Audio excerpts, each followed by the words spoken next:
I'm a data associate with the organizing department, and just want to thank you for joining us tonight for our legislative summer recess.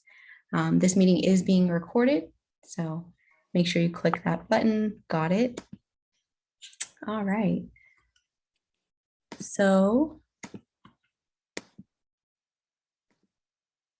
for those that need closed caption or subtitles, we are offering closed caption and Spanish subtitles. It helps our interpreters if you put CC in your name, so you can rename yourself and add CC and also Espanol. I'm going to do my best to read the Spanish. Puede hacer la interpretación en español haciendo clic en interpretación en la parte inferior de la pantalla y seleccionando Spanish. Before we begin our meetings, we always start with the land acknowledgement to honor the land we stand upon. I am in Sacramento, or based in Sacramento, and so I am on Nisenan land.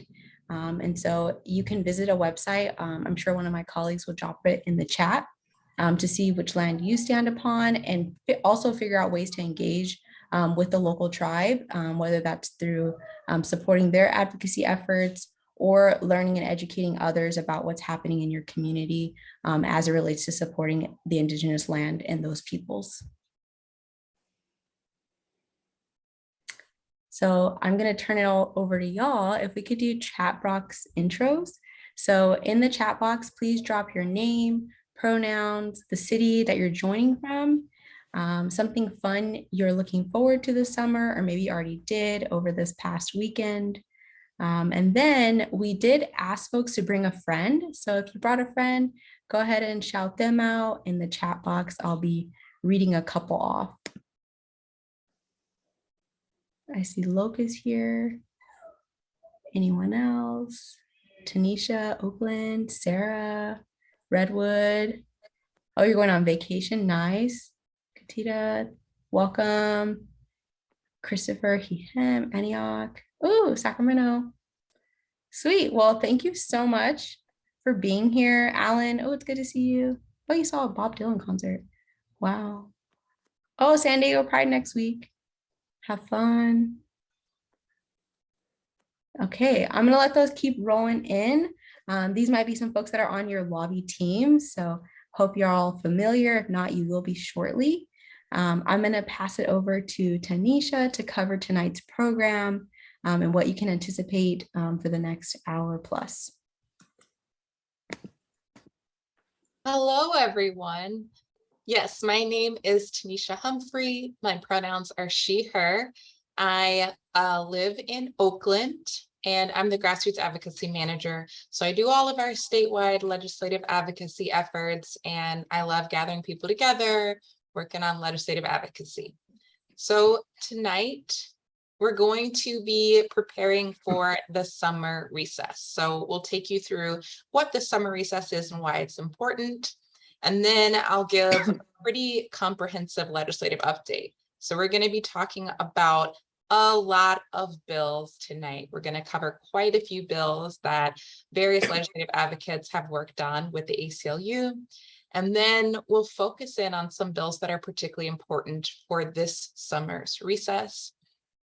And then we'll prepare for those of us who are doing lobby visits, we'll prepare for those visits and practice for those visits.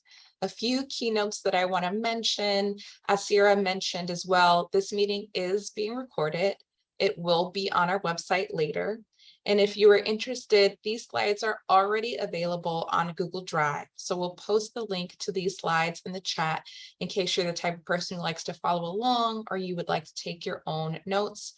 And then you'll notice us posting a lot of links in the chat today, but don't worry, all of these links will be available to you. They are already available on the Google Drive, and I'll be sure to send all of the links that we're posting in the chat today in a follow-up email by Monday morning. So now I'm going to pass it to one of our volunteers, Kalyani, to talk about what the summer recess is. Hi, everyone. Thanks, Tanisha. My name's Cleone. My pronouns are she, her, hers. I'm from San Rafael. And I've been volunteering with the ACLU for about a year now. I started up a club at my high school, and we've done text banks, lobby visits, stuff like that. And then also participated in the California Action Conference this spring, and now I'm very excited to be here presenting today. So during the summer recess, we paused to reflect on how the legislative session has gone so far and to strategize for the rest of the session.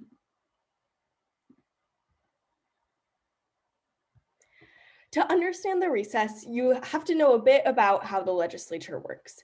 Every Californian is represented by two legislators, a senator and an assembly member. Legislators draft and introduce bills. If a senator writes and introduces a bill, it's a Senate bill, or SB. If an assembly member drafts and introduces a bill, it's an assembly bill, or AB. Bills are then debated, adjusted, and then voted on in their house of origin, both in committees, which are staffed by small groups of legislators, and then on the floor, where all the legislators in that house will have the chance to vote. If a bill survives the committees and floor vote in the house of origin, it then switches houses to be voted on. Let's take a look at where we are now. Bills have already been introduced, debated, and voted on in their house of origin and have switched houses.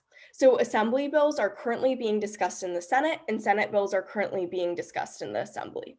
Legislators are currently on break during the summer recess, which is all of the month of July this year. When they return from recess, bills will go to the Appropriations Committee, and then there will be the floor votes. The summer recess is a formal break period for legislators. They are able to leave Sacramento and return to their home districts. Because no formal decisions are made about bills, meeting with a legislator's office during this time ensures that we have their full attention. During this time, they are more focused on their constituents' concerns. The summer recess is a great chance to talk with legislators about your values before the final floor votes of the session.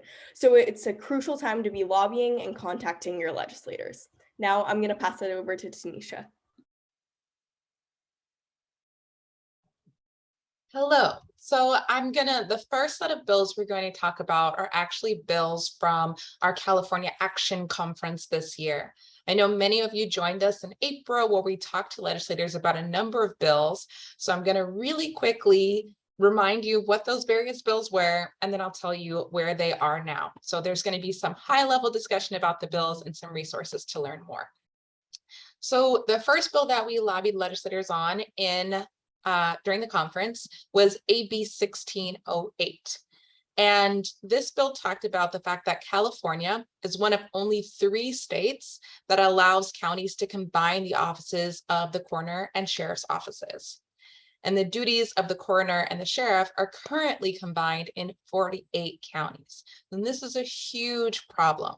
So this bill seeks to separate the duties of the coroner from the duties of the sheriff, strengthening the medical examination process and increasing accountability and transparency, right? So where's this bill now? It has passed the assembly floor vote. Oh, sorry, can we go to the next slide? Thanks, Sarah. It has passed the assembly floor vote. Yay, good job. It passed the Senate Governance and Finance Committee. It passed the Senate Public Safety Committee. So right now, this bill is doing pretty good. We're really excited about how it's doing. And up next, it's going for a Senate floor vote. So we're feeling like AB 1608, at least right now, in July of 2022, looking really strong. The second bill I want to talk to you about is SB 1273, End Police Interactions in Schools. So this bill, we wanted to work on it because we know through decades of research that there are long-term harms to young people when they have even minimal contact with the juvenile or criminal justice systems. Existing law forces school administrators and staff to notify law enforcement, even though they know this could be harmful to students. And these laws require notification regardless of the particular circumstances of the incident or that student's situation. So this bill would have eliminated these mandatory notifications, encouraging schools to adopt non-punitive, more supportive, more trauma-informed and health-based approaches to school-related behaviors. I don't know if you noticed me speaking in the past tense, but in terms of where this bill is now, it did pass the Senate floor, which we were really, really excited about. And it passed the Assembly Public Safety. Super excited about that as well. But it was held as recently as last week. It was held in the It was held in the Assembly Education Committee, and the bill is currently considered inactive. So I want to read you a message from the other folks on our team who are working on this bill. Members of our legal teams, our policy teams, and partner organizations wanted me to share this message with you. We so appreciate all the efforts all of you put in through lobbying your state senator about this bill. We know that no small amount of work for each of you went into this.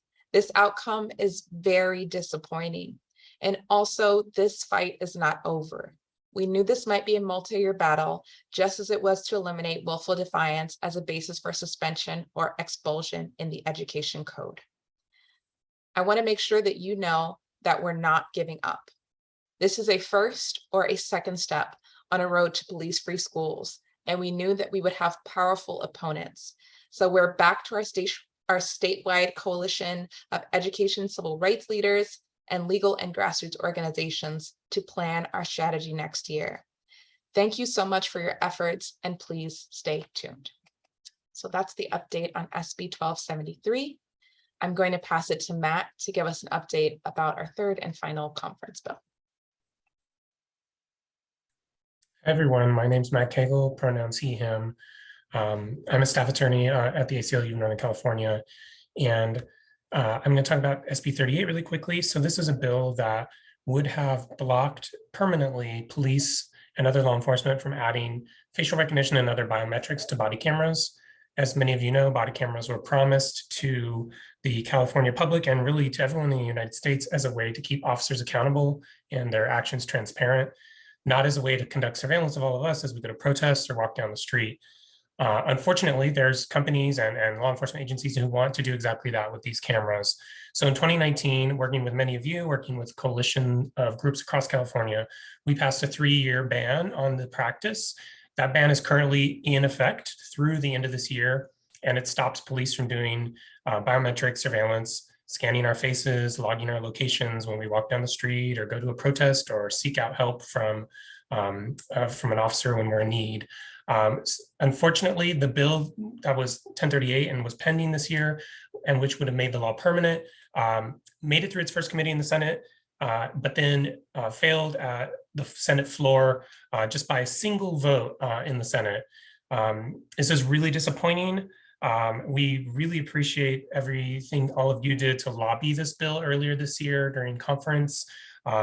Those voices were really influential to getting as many votes as we did. Like with 1273, we have strong law enforcement and otherwise opposition to this bill, and it's a very difficult year for these kinds of measures. But this is a multi-year fight in the same way as 1273. I remember many years ago when I started working on facial recognition and biometrics issues, people were telling us, even allies in the space were saying, it's totally not possible to stop police from using facial recognition. That's just like too big of a dream. This stuff is going to happen, and we should just find ways to impose little safeguards here and there.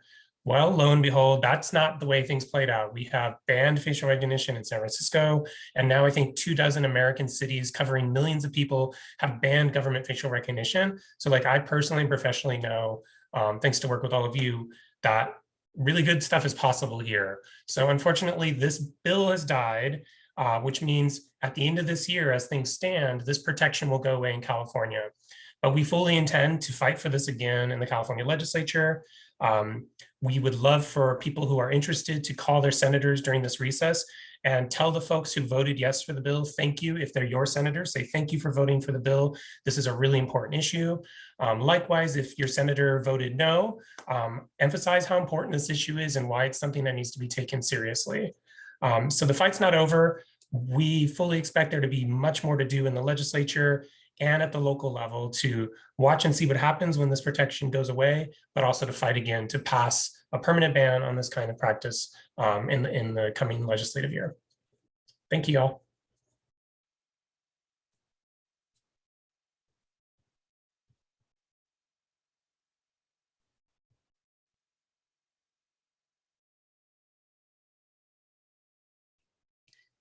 So, hi, my name is Loke, they, them.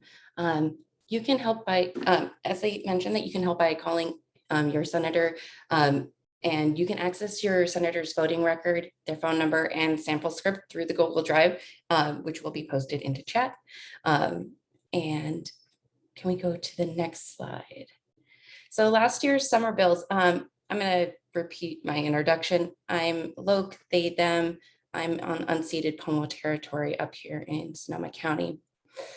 Last year, summer recess, we talked about 4 bills. 2 of those bills, the Crisis Act and SB02, which is officer decertification, were passed. So I know we just talked about a lot of heavy things, but we're going to talk about some positives here. Those are passed and signed into law. Congratulations to everyone who was a part of that. And now I'll give you an update on the other 2. Next slide. SB 357, which was our Safer Streets for All Act, was something that I was really happy to work on. We sought to repeal the law that allowed police to arrest someone for loitering with the intent to commit prostitution. This language is very vague, and it allowed police to arrest someone based on what they were wearing or where they were walking. And it disproportionately affected people that were Black, brown, and trans folks. In LA, for example, 56% of those charged with loitering with the intent were Black adults, and Black adults only make up 9% of the population there. So this just was a huge win. Let's go to the bill status. We had a victory. The law was repealed on Friday. I messaged Tanisha because I needed something good to talk about. And I was like, 357 passed, it's signed into law. And so all of our efforts, sometimes it can seem really heartbreaking when we hit 2-year bills or they're dropped. We also get these really big wins. And I'm really grateful for everyone who advocated for this because it's very personal to me as somebody that's a part of the trans and BIPOC community. Next slide.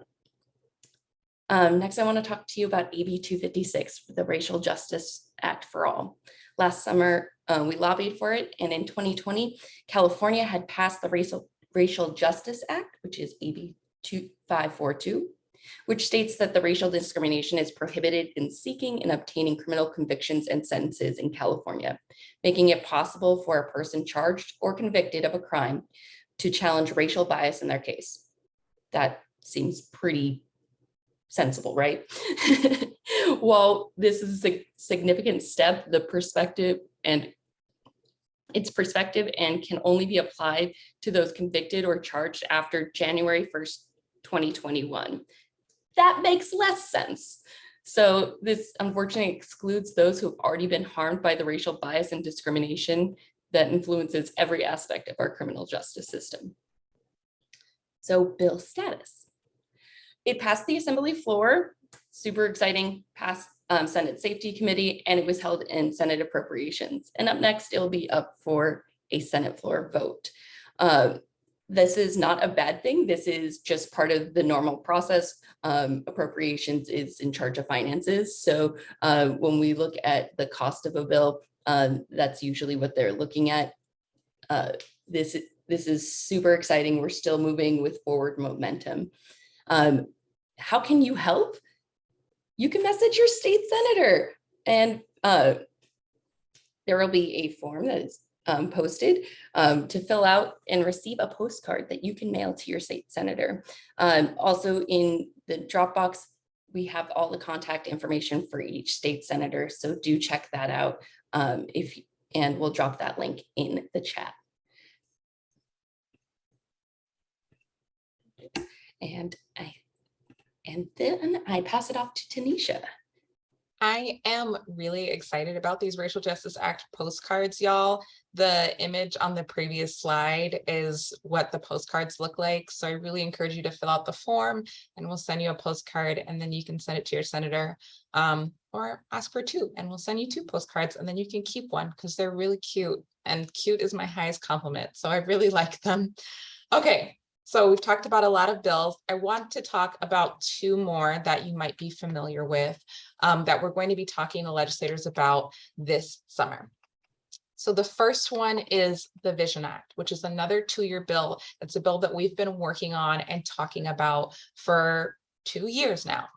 So the problem that the Vision Act tries to solve is that currently in California, refugees and immigrant community members who have been deemed eligible for release are voluntarily and unnecessarily funneled by these jails and state prisons to immigration detention.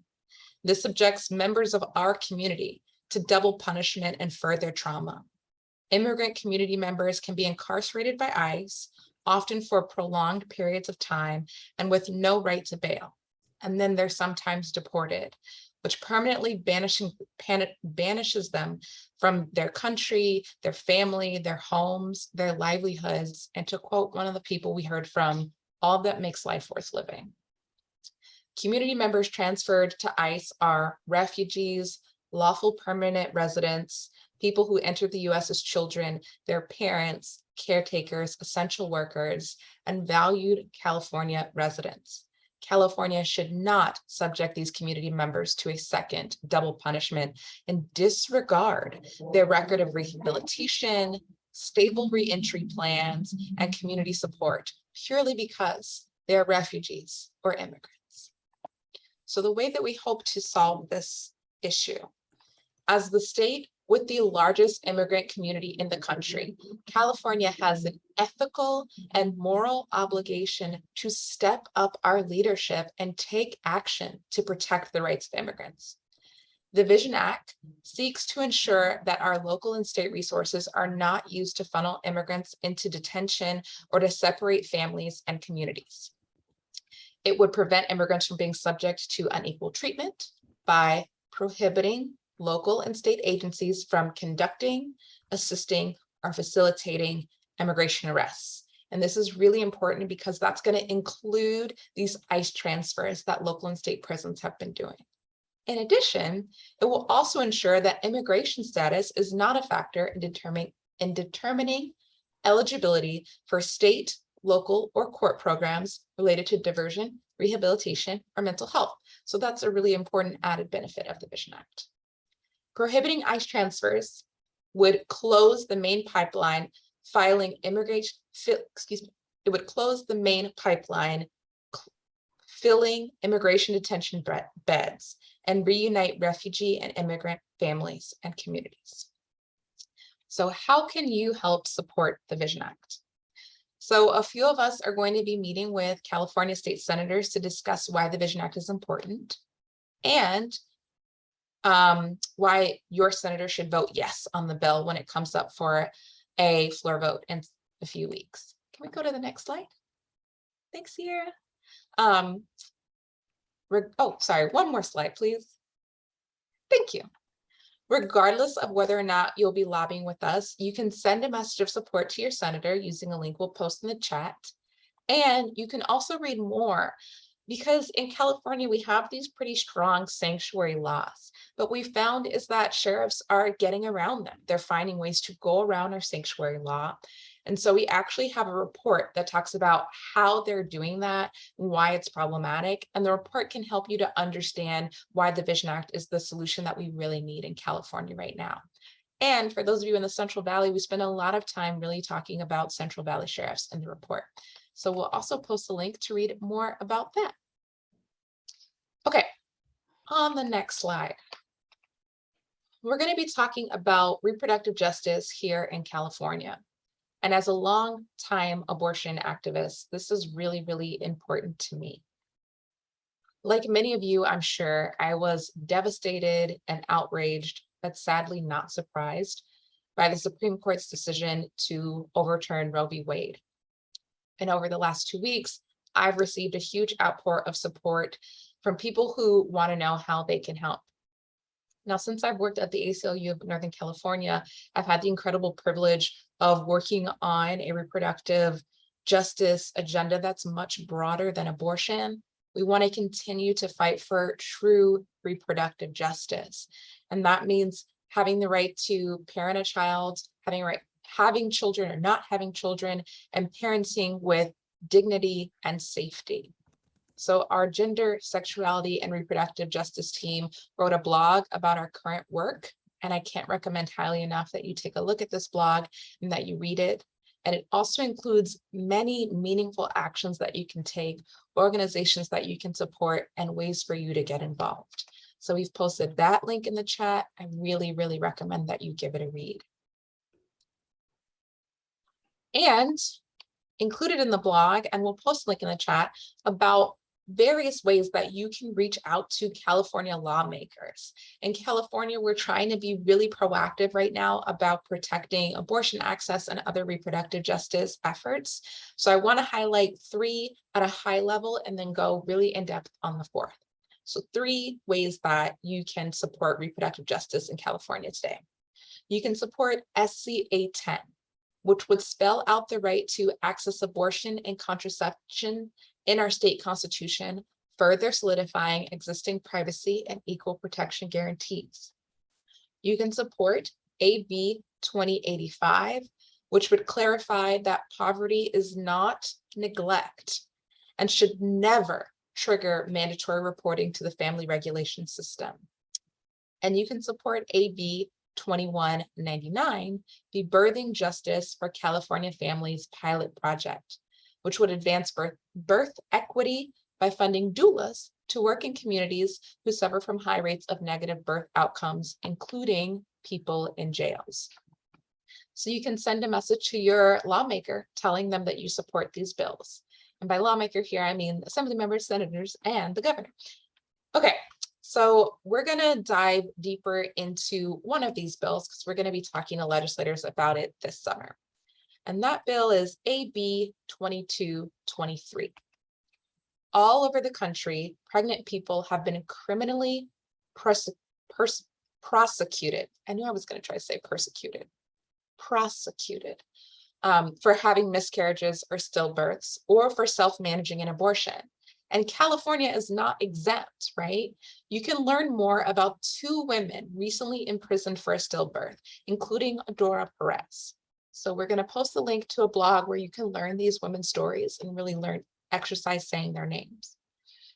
There is clear law in California that ending or losing a pregnancy is not a crime, but prosecutors have charged people with pregnancy loss, partially because of an out-of-date provision that gives coroners a duty to investigate certain abortions and pregnancy loss. This is a critical issue for Black, Indigenous, and people of color who are more likely to experience adverse pregnancy outcomes as a result of systemic racism and are more likely to be under scrutiny from this punitive system. It is also a concern for immigrants, queer and trans people, young people, and others who may choose self-managed abortions because formal medical care is inaccessible. So what are we going to do about this?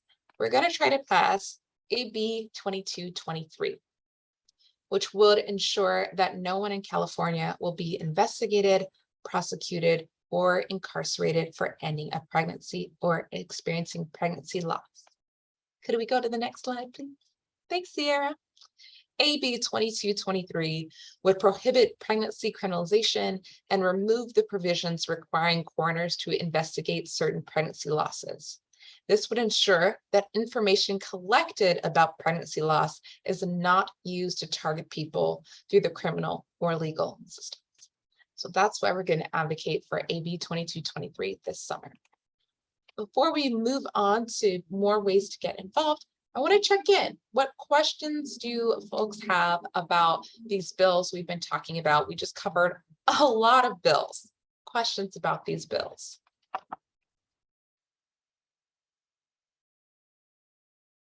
I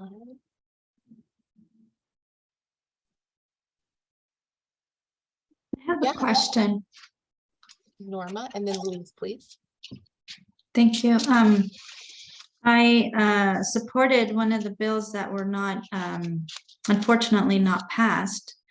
I had the opportunity and the privilege to, with your support, ACLU lobby, and it was one of the first experiences I actually had, and it was just, it has been very rewarding.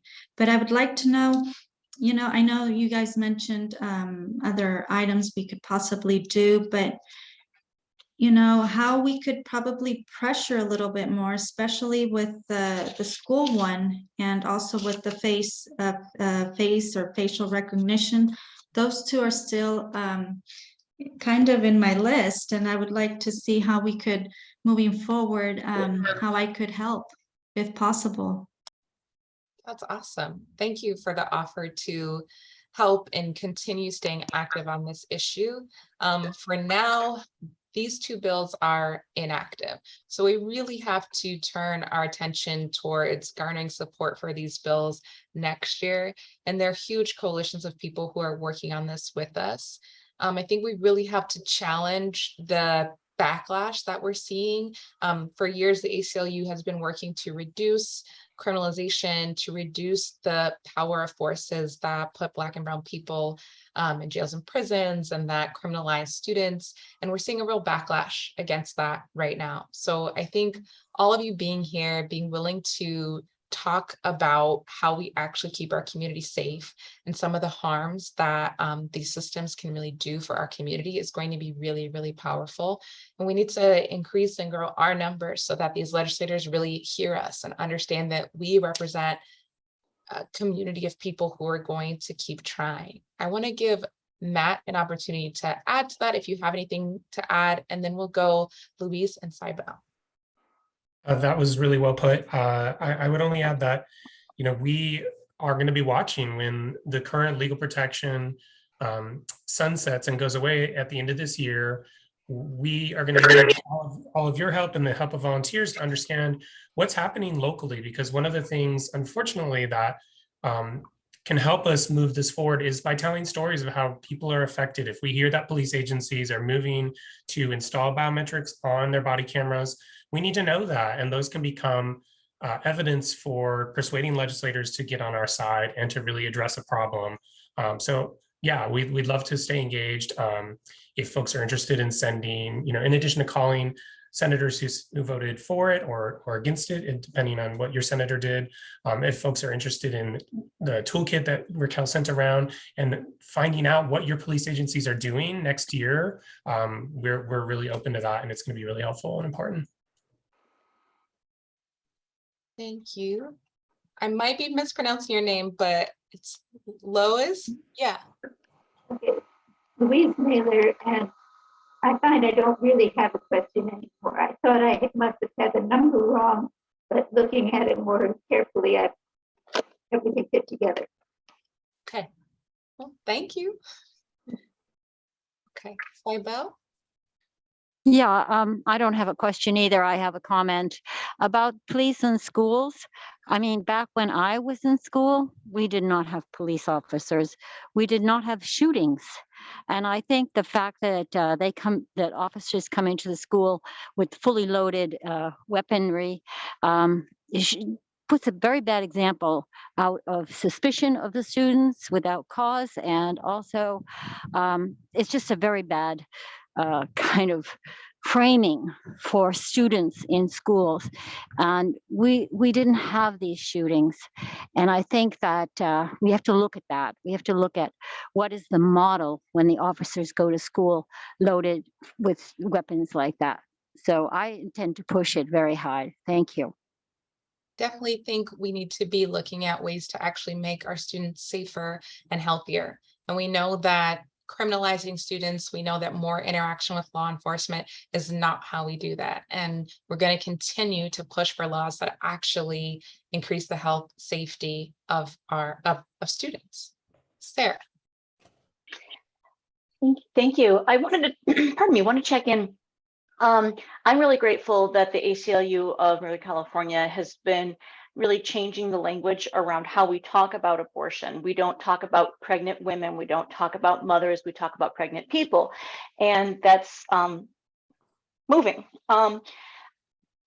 When we're actually in with the aide or the senator or whomever, and if they say something about pregnant women or protecting women and mothers,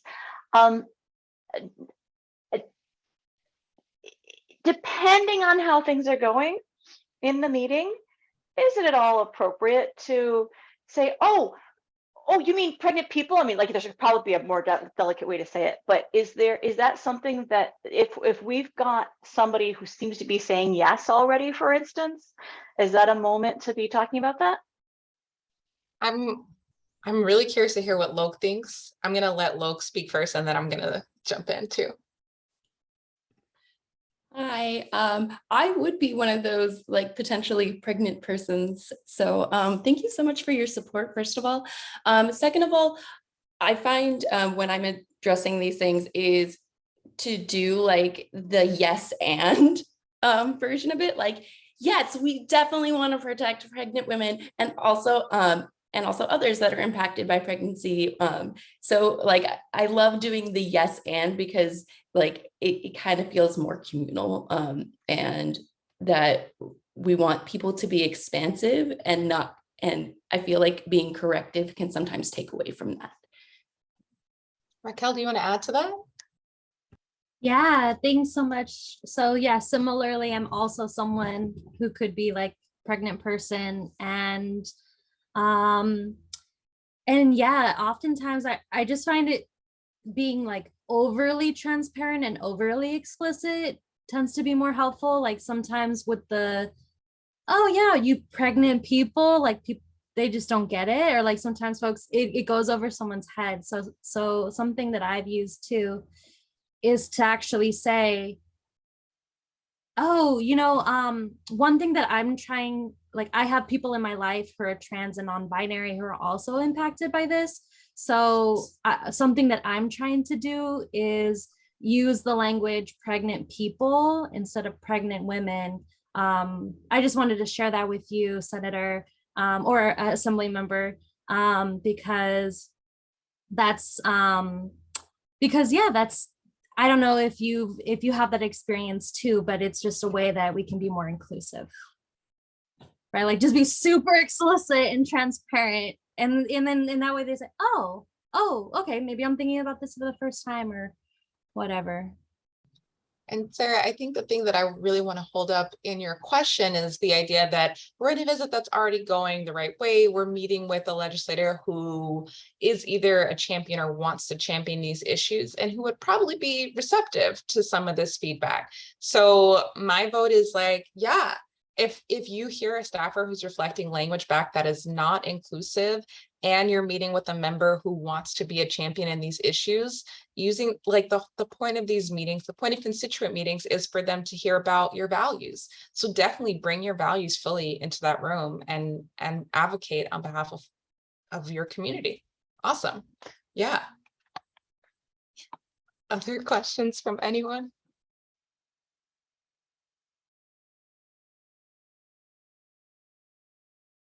Okay. I feel like I talked about a lot of bills and I'm surprised that there aren't more questions. I do want to take this moment and say, if you do have questions and we're not going to be able to get to them tonight, please first of all, post them in the chat, send us an email, changemakers@aclunc.org. I said that really fast, but I hope that you know our email address where you can reach our entire org team and someone will make sure that they get back to you. So I'm gonna move on to talking about what comes next. One more slide, Sierra. Actually, two more slides, Sierra. Thank you, Sierra. All right, y'all. So we are in the summer recess right now, and some of us are going to do lobby meetings right now. And even if you're not doing lobby meetings, you're going to use this opportunity to advocate to your state senators and assembly members and the governor. You're going to use this break to fill out these forms to send the messages and make your voices heard while we know we have their attention. When they get back from recess, most of the committees are done. except for the Appropriations Committee. And like Luke mentioned, any bill that has a potentially fiscal impact heads to the Appropriations Committee. And while I usually advocate for making your voices heard and advocating for bills at all times, the Appropriations Committee is one limited exception. The way that I usually talk about this committee is that any bill that has a fiscal impact is considered with all the other bills in a lump sum. And it can be a little tricky to try to advocate for just one bill because you're never sure how advocating for one bill might have an impact on others. So the last thing we want to do is try to advocate for, I don't even know. I mean, we just talked about 5 bills, but we don't want to advocate for something and inadvertently end up hurting the Racial Justice Act for all. So we go a little quiet during the appropriations period, and we come back with a vengeance during floor votes, right? So floor votes this year are August 15th through 31st. You will definitely be hearing from me in advance of floor votes. I will be asking you to call your representatives, to send them emails, and some of the requests will be quite urgent. So I'll let you know when votes are coming up. I'll be emailing you. I'll be like, call in 24 hours. It's Friday, call before Tuesday. That's during floor votes. So just please have patience with me during this time. And if you can, please do make those calls. It's really, really important. And a lot of time, the difference between our bills being held, becoming inactive, and actually passing is these representatives hearing from you, their constituents. So after floor votes, there's a little bit of a break where bills head to the governor's office where Governor Newsom's team reviews them, yada, yada. I'm going to yada, yada his part, but he has until September 30th to sign the bills. And as far as, your grassroots advocacy manager is concerned, the legislative session ends around that time. But I did want to put a little bug in your ear for Election Day, which this year is November 8th. And we'll be reaching out to voters all across California in advance of Election Day. If you've never texted or phone banked with us before, I think it's really fun. And we found that we can be pretty effective when we reach out to voters in California. So in the fall, we're going to start up our text bank campaign again, and I hope that you'll join us. So in conclusion, take lots of actions. I'm going to send you lots of links and guides about the actions that you can take. Look forward to hearing from me for the floor votes in mid-August, and stay tuned for Election Day text and phone banks. Yeah, they're going to open up in the fall. I know that's vague. I'm looking at Christopher's question, but we'll make sure. Okay, so that's all I have for you all today. We are going to take a break. For those of you who are lobbying, stick with us and come back in 10 minutes at 6:55, please. So take a 10-minute break, come back at 6:55. If you are not lobbying, that's the end of the program. Thank you so much for your time. Have a great evening and reach out if you have any questions. All right, we're going to take a 10-minute break. I'll see you back here at 6:55.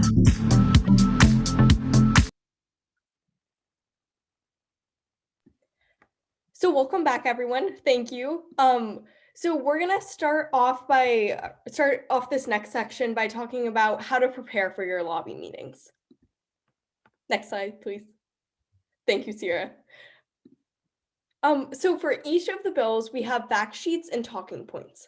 The fact sheet is a great resource for your own understanding of the bills. They go in depth on the bill, the issue, and the solution. The talking points are another great resource, specifically for preparing for your lobby meetings.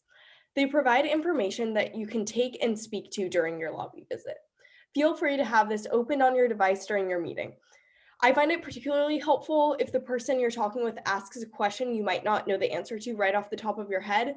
The talking points as well as the FAQs can be particularly helpful just to have there on your screen and accessible.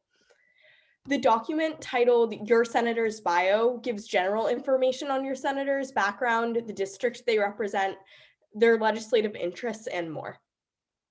For each senator, there's also a document with their relevant voting history. We've used Ledge Info to track senators' voting history on similar bills to the ones we're lobbying on. This way, we can have an idea about how the senators might vote on the bills we're lobbying for based on their previous stances. We can also express our appreciation or disappointment based on how they voted on SB 1038, which we advocated for in the California Action Conference back in the spring and we talked about earlier in the presentation. Finally, we have a sample agenda for each of your lobby meetings. And then this is what it will look like to access the information in Google Drive. As you can see, there's folders for each of the senators you all will be meeting with during the summer recess, in addition to 2 folders with information about the Assembly bills, AB 223 and AB 937. And then here's some examples of what you'll see inside the folders. The screenshot on the left is for AB 2223. In that folder, there's a fact sheet and a talking points document. And on the right, you can see Senator Cortez's folder with his bio, voting history, and the sample agenda. And then this is an example of, this is a sample agenda within one of the folders specific to your senator. And these are great outlines, and sticking pretty close to these sample agendas will allow the meeting to stay short and run smoothly. And now we're gonna do an example lobby visit. So I'm passing it over to Raquel and Katie. Okay. You all see me? Go ahead. Sorry, give me a minute. Get into character.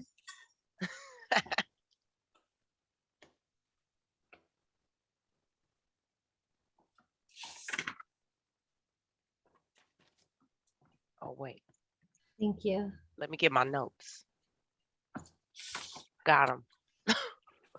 Awesome. All right, I'm doing a lot of multitasking. Okay.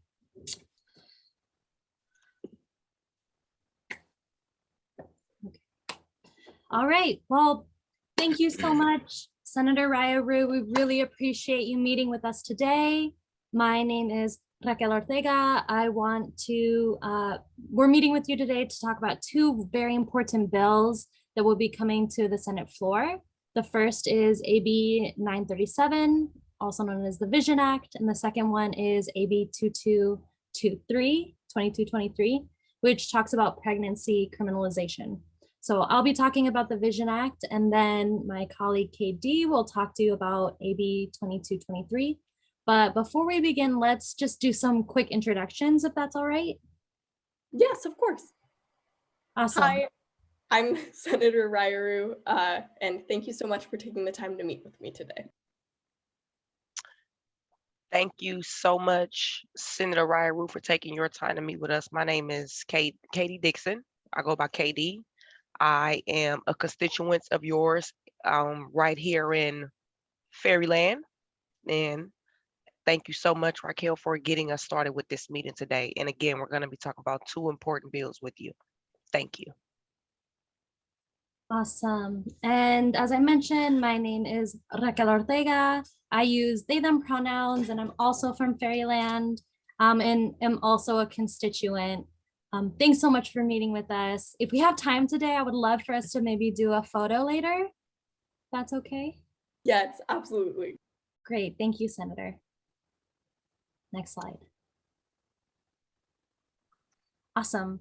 So as I mentioned, I wanted to talk to you a little bit about the Vision Act, or AB 937. So the Vision Act is very important. It would protect community members who have already been deemed eligible for release from being funneled by local jails and our state prison system to immigration detention for deportation. The Vision Act takes urgent and necessary strides towards ensuring that our local and state tax dollars are not used to funnel immigrants into inhumane conditions in immigration detention, which violate constitutional protections and separate immigrant families and communities. So I wanted to share a little story. So my friend Alejandra and I grew up in the same town right here in Fairyland.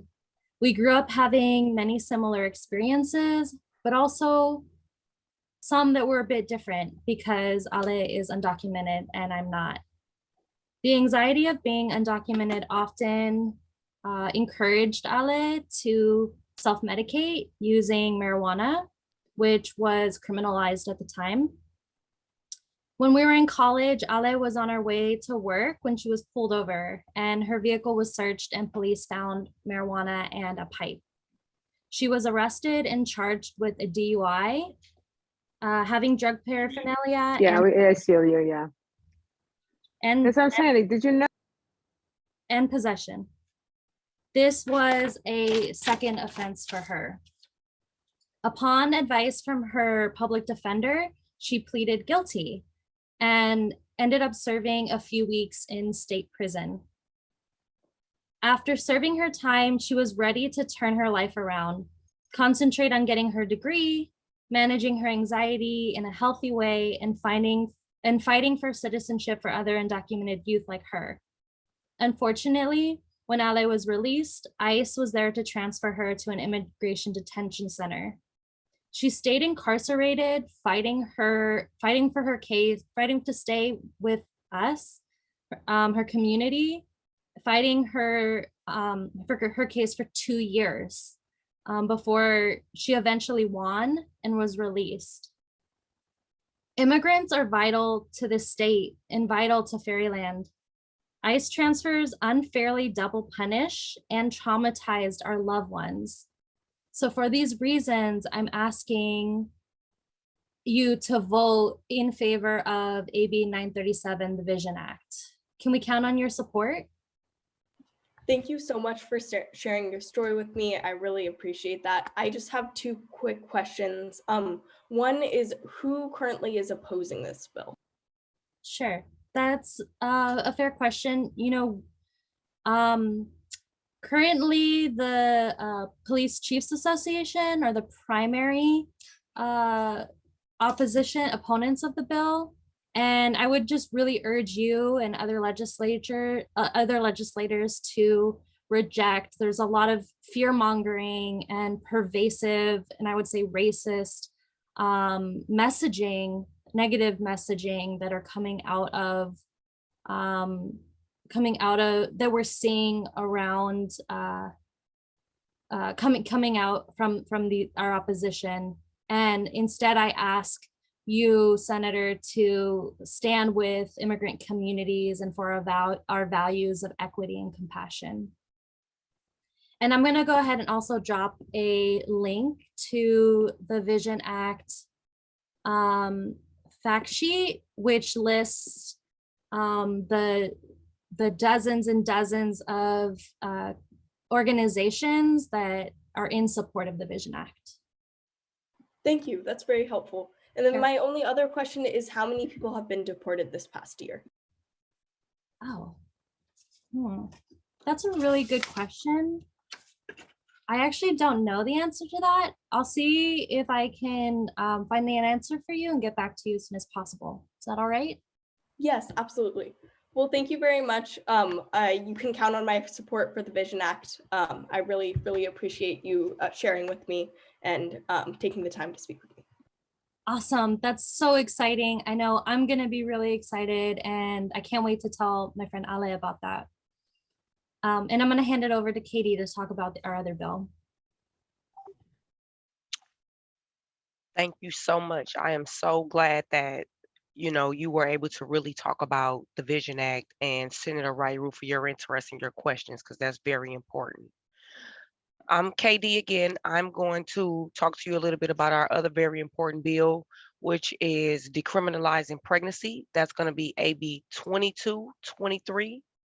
And this bill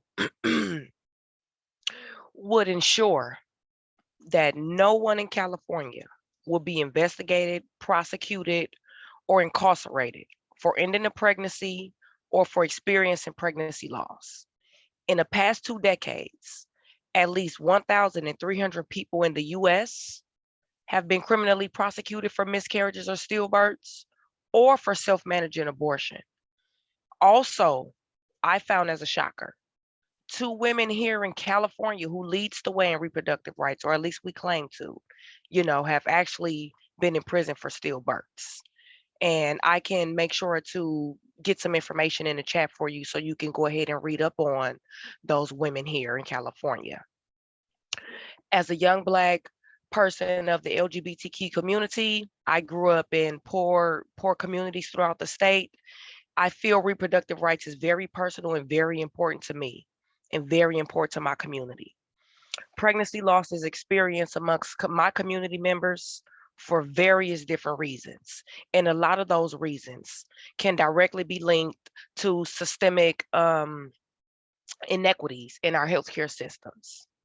And so for these many reasons, I definitely believe that California can and should lead the way in preventing any further criminalization of any more people in the state of California. I believe if we pass this policy here, we will send a strong message to the rest of the country at a time right now when reproductive rights are definitely under attack. No need for me to talk about the recent decision that was just passed down by the Supreme Court. We've all been devastated by it. And so for these reasons, I definitely would like to ask for a vote when this comes to your desk, Senator Ryu. Can we count on your support with this? Thank you. I have one quick question. My understanding is that miscarriage isn't illegal. Why do we need this? Thank you, and that's very important, and I'm really glad you asked. And I find myself answering this question to supporters and also people who are still kind of figuring it out. As I said earlier, while California is leading the way, I think California can and should make a bold statement and pass this policy. And we need to remain in a state of uncompromising when it comes to our support for reproductive justice. And I definitely feel like a policy like this will show that to the rest of the country. Thank you so much for asking. Yes. And I'm going to go ahead, give me the next slide. I'm going to go ahead and okay, so at the end of all meetings, we're going to make sure to do a wrap up and close. So I'm going to just do a quick little repeat back and we'll close the meeting. Is that okay, Senator Ryu? Excuse me, Senator, because I cannot pronounce your name right. It's all good. Yes, that's great. I'm sorry, but I did give it a try. You were saying it great earlier. Okay, so you had a couple of questions. Your main question definitely was around why we need this. And you also had a follow-up question for the Vision Act. You wanted to know how many folks had been deported, and we're gonna definitely follow up and get that information for you. Confirm again, can we count on your support for these bills? We want to confirm. Yes, you can. Thank you. Thank you so much for that. That really makes me feel great. And with that, can we go ahead and get that picture in real quick? Yes. Yay. Okay, yay, cheese. Okay, y'all, remember to get y'all best smiles and stuff on. Okay, cheese. All right, and then at the end of the visit, we'll already have our note taker, ready and stuff like that. And we'll go ahead and, get the note filled out and stuff like that. And thank you all for allowing us to do a a practice lobby visit, so you guys can kind of get a little feel of what it looks like, kind of hear a little bit about maybe some feedback questions, and also to show everyone that when you don't know an answer to a question, it's better to go ahead and let the legislator, the aide, or whoever it is you're meeting with, thank them for the question and let them know you can follow up that information. It's better than just trying to make something up and delivering wrong information. So there's nothing wrong with not knowing an answer to a question. And anybody want to add anything else? If not, that will wrap up our little practice lobby visit. And I will pass it back to Tanisha. And she's going to walk us through some storytelling tips. And scene. So yes, I really want to thank KD, Raquel, and Kiliani for reflecting a lobby visit and what it kind of flows like. And they did a great job of showing how to tell personal stories in the context of these legislative visits. In all visits, we ask if you're willing to share personal stories, and we always hear people who are really, really nervous about this. So I'm going to give you a framework that you can build off of for sharing your story. And in your sample agendas, it asks some questions that you can think through as you think about how to tell your story. For example, what does this mean for your community, right? So let's go over a few tips for sharing your story. We lean on the VPSA model: values, problem, solution, action. So when you're sharing your perspective about why this bill matters to you personally, just like I did when I was talking to you about the bills before, we start with your values. What do you as an individual value? What are the values of your community? What do you believe our values should be as the state of California? And then you talk about the problem. How does this bill challenge? What is the problem, and how does that problem challenge your values, right? Pivot real quick into the solution, which should be this bill, right? How does this bill solve the problem? How does this bill uphold your values? And then action.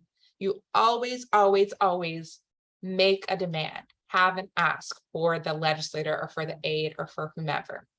So Raquel and Katie modeled really, really well. They said, can we count on your support for this bill? That sentence is so important. We are having these meetings to try to get support for these bills. So if you're not able to make that direct ask, you decrease the impact of your meeting significantly, right? So in all of your visits, you're going to have at least one person who's responsible for making sure to look that legislator or that staffer in the eye and say, can we count on your support? And they'll probably give you a wishy-washy answer. That's okay. The important thing is that you made that ask and you made it clear that that's why you're in that space. I want to say one more thing about sharing your story, and that is a few tips and tricks. Make sure you keep it short, right? These lobby visits, we always get asked, like, how long is this? Maximum 30 minutes. Norm is like 15 to 20 minutes, right? So you've got like, I'm going to say 15 minutes with this legislator, and you're going to be talking about anywhere from 1 to 3 bills. Sharing your story is a really impactful and important part of your visit. So just make sure you're keeping it tight, right? Keep it nice and short. Use the values, problem, solution, action model that I just outlined before. And then make sure that the story that you're sharing is your own. You're speaking from your values. You're speaking about your community from your experiences and what you know. And I really want to encourage all of you, when you're doing these visits, to have a personal story to share. It's really powerful. It's really impactful, as I'm sure you all heard based on the stories that Raquel and Katie shared. And thank you both for sharing your stories. It was really moving for me personally. Okie dokes. So it's time to practice. I was just telling Emily, I was like, oh my gosh, we're on time. I'm amazed. It's time to practice. So we're going to split you into your lobby groups so that you can practice here together.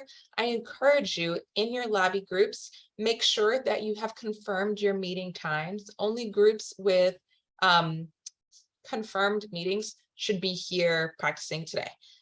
So I saw like Alan was going to stick around because we're trying to meet with Senator Pan, and we really are trying to meet with Senator Pan, but that visit is not confirmed.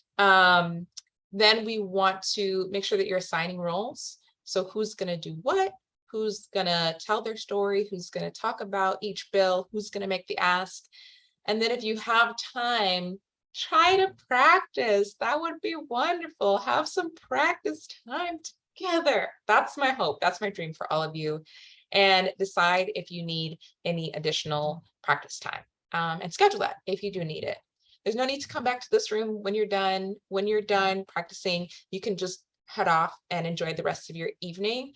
This Zoom will stay open until 8:30, but that is not by any means meaning that you're obligated to stick around for that long. I see questions and I want to take them. Sarah, what's up?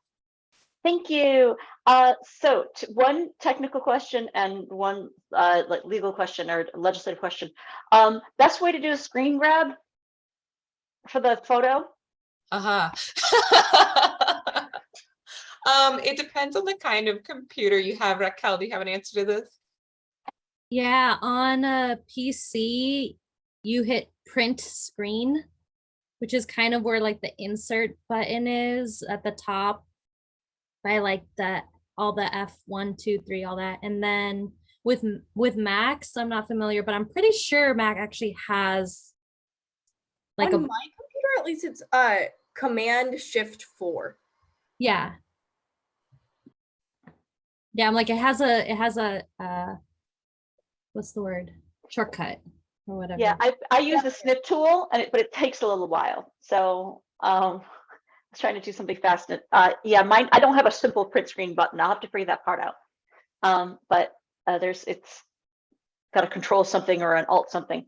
But thank you. So then the question I'd asked in the chat, is there any chance that the Vision Act is going to be watered down? We're going to be talking with one of the sponsors and want to see if there's anything to, to say, hey, by the way, we've heard that blah, blah, blah, although we don't want to, say it out loud. We want to make sure that this part is really, not changed, and this is really important because, or whatever. Is there anything specific you've heard murmurings about? Yeah, great question. So for those of you who are going to be meeting with Central Valley senators, especially, we've heard senators reflecting back, again, language that really reflects criminalization. So one of the questions that you'll see in the FAQ, for example, actually the first question that you'll see in the FAQ around the Vision Act is, well, shouldn't people who commit more serious crimes be deported? And this is one thing that we're really, really pushing back against. We don't want any carve-outs. We don't want any exceptions. We don't believe that anyone should be removed from the country because they're an immigrant or a refugee. So yeah, we are working really, really hard to make sure that certain people are not left out of the Vision Act. So to answer your question, like, is there a chance? The groups that we are working with, the ICE Out Of coalition is staunchly opposed. If there's, so I'm suddenly very aware that I'm being recorded. If there is any possibility that this bill doesn't make it through the legislature, it will be because of pushes to leave certain populations of people out, and we will not move forward with a bill that does that. Yeah. Thanks very much. Yeah, that's a great question. Mike, I see your hand up. Yeah, actually, related to that point, one thing I've found effective in lobby meetings is if you're talking to an author, co-author, sponsor, someone who's kind of on the inside, and that is, what do you consider some of the strongest opposition you've heard? That way you can sometimes find out, what angle to bring up in terms of your fact sheet or your talking points, if they think it's law enforcement or they think it's medical profession or they think it's whatever. At least you have a sense of what they need to overcome. Yeah, and this time around for the summer recess, as I was preparing some of the background materials, I've really focused on customization and giving you a lot more details about your legislator. So that's why you see the voting history, and Kalyani did a bunch of research to get that voting history document together. Many thanks to Kalyani, who didn't give herself enough credit. Woo! And the scripts that are in your folders, the reason that they're in the folders for your specific legislator is because I actually made customized scripts for each of your visits. So the script should acknowledge if you're meeting with a co-sponsor for these bills versus if you're meeting with a senator from the Central Valley who might need to hear about some of the reasons that this bill is really, really needed in your region. So that's a really good point in terms of customizing your visit to the member and using some of the background research in your member folders to do that. Raquel, you had a hand up. Yeah, I just really wanted to lift up what Mike was saying. And I know Sarah's worked on the Truth Act before, and the Trust Act, and has seen it getting watered down. And like, that's why we have the Vision Act, right? With the Values Act being watered down too. So I do think it is a good opportunity to push co-sponsors and people who are supportive to say, please, can you affirm and commit that you won't let it be watered down? right? Like, please, can you affirm and commit that you won't let people get left behind? You know, just really continue to push. That's all. Yeah. Other questions before we send you off to practice?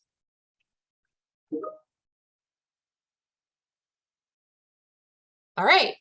All right, so we're gonna split everybody up now into breakout rooms. Oh, I forgot, sorry. Yes, I forgot to say thank you so much for being here. If you have questions, please reach out to me or your lobby captains. And yeah, don't come back. So see you later. Okay, let's split up. Thank you.